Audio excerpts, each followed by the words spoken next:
Hello everyone, welcome back to my channel Bluezoom Cloud. তোমরা সবাই কেমন আছো? আমি তো বেশ ভালোই আছি। বৃষ্টি হওয়ার কারণে এখন একটু গরমটা কমেছে, তাই আজকে দুজনে মিলে ঠিক করলাম যে কৃষ্ণনগর মালসাট যাব। তোমরা আগে যারা আমার ভিডিও দেখেছো তারা অবশ্যই মালসাট সম্পর্কে জেনে থাকবে। কথা বলতে বলতে বনগাঁ স্টেশনে চলে এসেছি।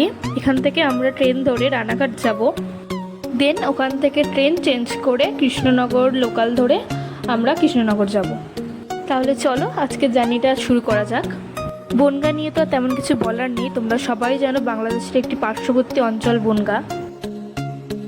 তো ফাইনালি আমরা ট্রেনে উঠে পড়েছি। আমরা 6টার ট্রেন ধরেছি বনগাঁ থেকে, যেটা রানাঘাট যায়। দেখতেই পাচ্ছ ট্রেনে কতটা ভিড় ছিল, বসার সিট পাইনি।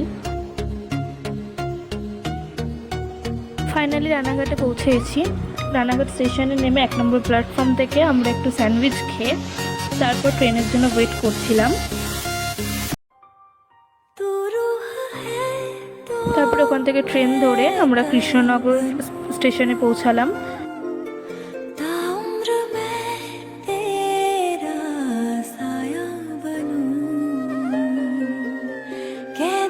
কৃষ্ণনগর স্টেশন থেকে বেরিয়ে টোটো স্ট্যান্ড থেকে টোটো ধরে আমরা মালসাটে গেলাম।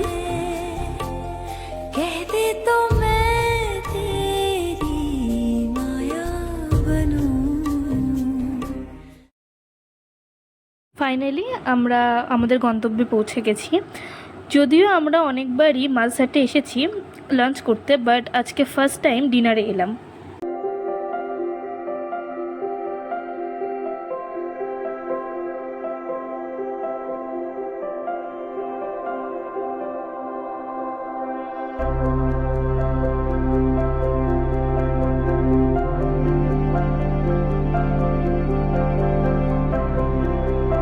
মালসাটে একদম ঢোকার মুখেই একজন রিসেপশনিস্ট সবসময় বসে থাকে, তারা তোমাদেরকে সিট খুঁজতে বা টেবিল দেখে দিতে সাহায্য করবে। এই রেস্টুরেন্টে বিভিন্ন সেকশানে বিভিন্ন বসার জায়গা ভাগ করা আছে, তোমাদের পছন্দ মতন তোমরা তোমাদের জায়গা চুজ করতে পারো, যদি টেবিল অ্যাভেলেবেল থাকে। তো সচরাচর এখানে আমি যতবারই গেছি দেখেছি প্রচণ্ড মাত্রায় ভিড় থাকে, তোমাকে 5-7 মিনিট ওয়েট করতে হয়। বাট হয়তো নাইটের জন্য আজকে ভিড়টা কম ছিল। তাও আমাদের সিটের পাশে জাস্ট ভিউটা দেখো। আমরা যতবারই গিয়েছি চেষ্টা করি এই অ্যাকোরিয়ামের সাইডে টেবিলে বসার, এতে ভিউটাও খুব ভালো আসে।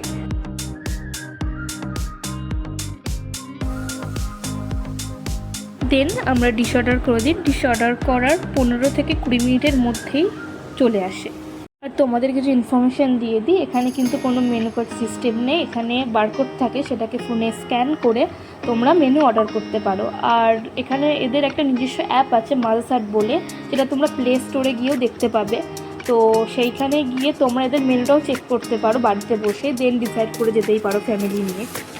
কথা বলতে বলতে আমাদের স্টার্টার চলে এলো। আমরা স্টার্টারে অর্ডার করেছিলাম বারবিকিউ চিকেন উইংস। এর প্রাইস ছিল 200 অ্যান্ড 8 পিস করেছিল। কতটা টেম্পটিং আর কতটা ডিলিশিয়াস লাগছে, মানে আমি জাস্ট মুখে দেওয়ার পরে জাস্ট আই কান্ট এক্সপ্লেন। আমি এখন ভিডিও এডিটিং করছি, লিটারেলি আমার এখনও এটা দেখে মানে জিভ থেকে জল পড়ছে, এরকম একটা ব্যাপার বলতে পারো। অ্যাট দিস টাইম আমি আমার হাজব্যান্ডকে রিভিউ দিচ্ছিলাম হাতের ইঙ্গিতে, জাস্ট দারুণ। দেন আমাদের মেন কোর্সও চলে এলো। মেন কোর্সে আমরা একটা ননভেজ থালি অর্ডার করেছিলাম। থালিটার মধ্যে ছিল ভেটকি fish fry, pulao, 2 piece mutton আর লাড্ডুর বরফি, গোলাপ জামুন।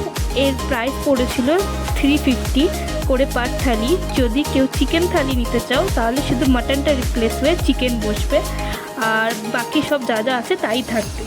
আর হ্যাঁ, চিকেন নিলে সেই ক্ষেত্রে তোমাদের প্রাইসটা কমে 275 পড়বে।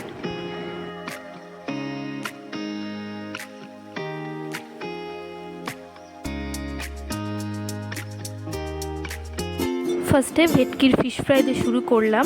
জাস্ট দেখো ভেতরটা পুরো ভেটকি মাছ দিয়ে ভরা আর ভীষণ সফট, মুখে দিলেই ভেটকিটা একদম মেল্ট হয়ে যাচ্ছে। দেন হাজব্যান্ডকে বললাম একটা রিভিউ দিয়ে দাও তো, কেমন লাগলো টেস্টটা, একটা রিভিউ দিয়ে দাও। অসাধারণ। আর ফিশ ফ্রাইটা যেমন ভালো মুখে তেমন ভেতরে কোটিংটা পাওয়া যায়, জাস্ট অবশ্য মুখে দিলে 3-4 দিন লেগে থাকে। 3-4 দিন লেগে থাকবে। পোলাও আর মাটন ট্রাই করলাম। মাটনটা জাস্ট দেখো কি লেভেলে সফট। আমি একটা কথা খুব কনফিডেন্টলি বলতে পারি, যদি তোমরা কখনো কেউ এসে মালসাটের খাবার টেস্ট করো অ্যান্ড প্রাইসের সাথে খাবারের মানে কম্পেয়ার করো, তো সেই জায়গায় দাঁড়িয়ে তোমরা কখনো মানে ঠকবে না, এটা আমি 100% বলতে পারি। এদের এখানকার টেস্ট, খাবারের কোয়ালিটি, সার্ভিসিং সব দিক থেকে একদম পারফেক্ট। একটা ভালো মানে নামি দামি রেস্টুরেন্টকে ওরা হার মানাতে পারবে।